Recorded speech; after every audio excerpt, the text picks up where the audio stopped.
The boys usually give us a nice mix of showing off as well as really making sure to convert. So we are most definitely in for a special treat. And the ball is in, and a 5-meter is called against Clifton. To go, and with that, a banging shot in the bottom corner from the number 5 of SACS boys. Turnover. SACS boys wasting absolutely no time. He's making sure to carry that ball, passed it across the pool. A hole is there on the post, and second hole, as I was predicting, was going to roll in, and a steal has been made. Oh, lovely work there from the number 3 of Clifton boys. That is, of course, Owen Field. Clifton is really trying to figure out how they're going to work this defense that has them a bit confused. SACS is almost playing a mind game, allowing them this false hope of space within the water. Oh, lovely comeback for Clifton. The boys awarding themselves a man up there. 1-2 is what we're expecting. Unfortunately, the boys were not able to sink that one in the back of the net. One thing about playing in that hole is that those passes really do need to be so precise and perfect for us home men to do something about that on the attack, and if not, then they're not. Currently we're seeing Clifton on the attack. Once again, number 7 had that ball, and he decided he was going to take it. That was Ethan Lynn. Lovely first goal there for the Clifton boys. Look at that replay. Very nice and unexpected, a right-hander on the right side to be doing that. Touch that ball. It could have actually been a very easy save for the keeper. So hopefully Clifton can really stop this ball on the water. The wet ball is what's slowing down their attack. And as we see now, SACS is on a man up. And a banging goal that deflects in. Oh my goodness. The ball has been deemed to have crossed the goal line, especially with things so close right now. 2-1 is the score in the second chukka. Shot taken on the right-hand side from Clifton's and number 5 over there, Nathan Berger. We can see the SACS boys are really making sure to control that ball. We have a hole set up, a drop on the hole though. I don't see any of them looking at the goals, but there we go. Number 9's decided to foul. I'm pretty sure he's going to play it straight into the goals, and not quite going the way that he would have liked, unfortunately. They have right-hand people shooting from the right-hand side, which is not the perfect place for them to be. Oh, one-on-one with the keeper. A beautiful save, though, coming from Ross Strauss. Absolutely amazing work there. One-on-one, still blocked it. That was fantastic. Look at that replay. His teammate trusted him and said, I'll get the person on the 2, you cover that corner, and he did exactly that. The SACS boys, however, are still in possession of the ball, and this time they're able to get that in. That was a beautiful finish. A tap into the back of the goals from Connor Melling-Williams. Oliver Ditz, yes, he should have taken that shot. It was him. He was on. He was right in front of the goals, and yet he looked around, wasted time, and that's what caused him to have to pass to his friend. At least he didn't lose the ball completely, but after that it was just downhill for that attack. And if Clifton is scared to shoot and be aggressive in front of the goals, then we're going to have to see SACS being a bit more dominating attacking wise than in this game. And as I say that, we are closing that chukka 3-1 at halftime. Definitely going to be a nail-biting one, especially considering the fact that, you know, the second half is usually the deciding factor for who will take away the entire game.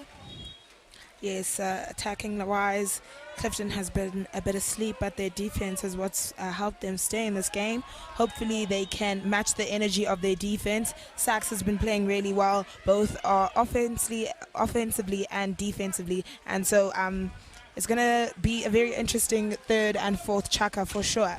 I couldn't agree more. Speaking to the fact that offensively and defensively, the boys of SACS have been doing really well. It's keeping up with the tradition, as last year they won the individual awards for attacker and defender, best attacker and best defender for this exact tournament, and we can see why. Unfortunately, this time the SACS boys were not able. And SACS is really milking that opportunity. Being very aware on their defense is what's helped them, and Clifton is finding that crossbar once more. The shooting has just not been as top-notch and as accurate as SACS has been in the seeing the first half, which is quite disappointing to see. We know that number 7 there from SACS can be proud of himself, Connor Mealing Williams. This is his second goal. Clifton, of course, will be looking to do the exact same, but the boys have been struggling to find the back of the net so far.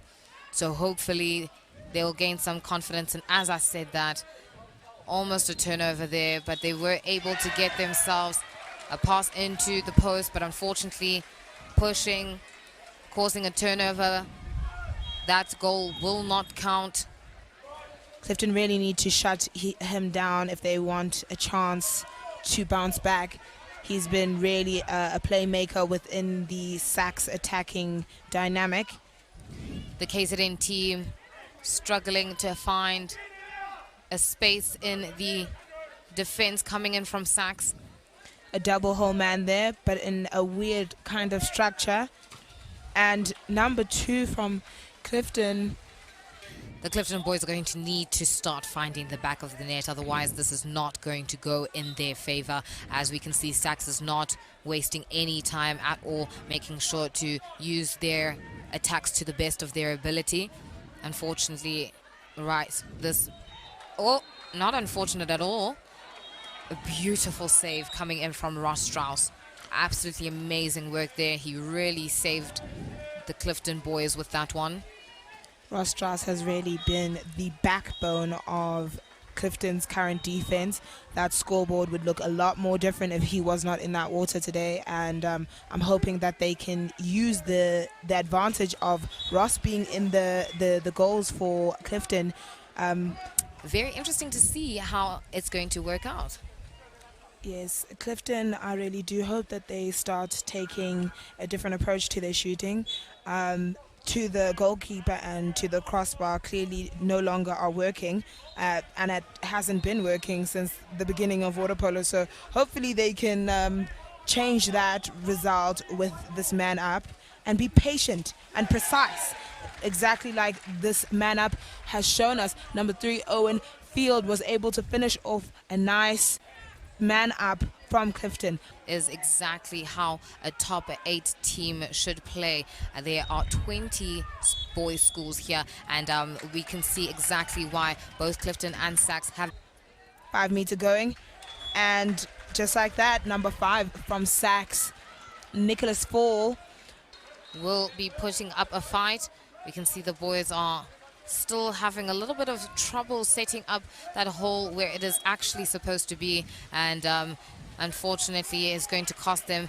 There's a bit of clutter there in the hole, so with that, what they tried to do there was not going to work, and they have been punished for it. That finish from the SACS boys was absolutely amazing. That was the number 5, Nicholas Fall, once again. And to cover that cross shot. But then also SACS has completely pushed them quite far out from their goals. So the SACS defense is really doing exactly what it's meant to do. Exactly. But I said before that, and we see that a 5 meter has just been called against Clifton. Number 10 from SACS took it, Michael Skeelers.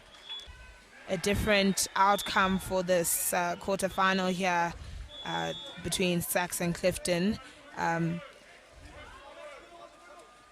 The Clifton boys playing their perimeter, really feeling the intense pressure from the defensive side.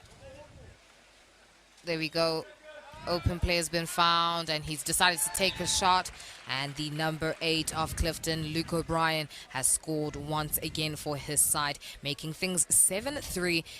But we see SACS here playing that ball around the perimeter. A bit of unawareness there from number 4, and number 2 from Clifton is able to steal, and Jack Slater can be really proud of himself for being alert on defense. Oh, and another one of those decidingly shots. trying to have a shot at goal there, unfortunately not being able to sink that one in, and the way that things end is 7-3 in favor of the SACS.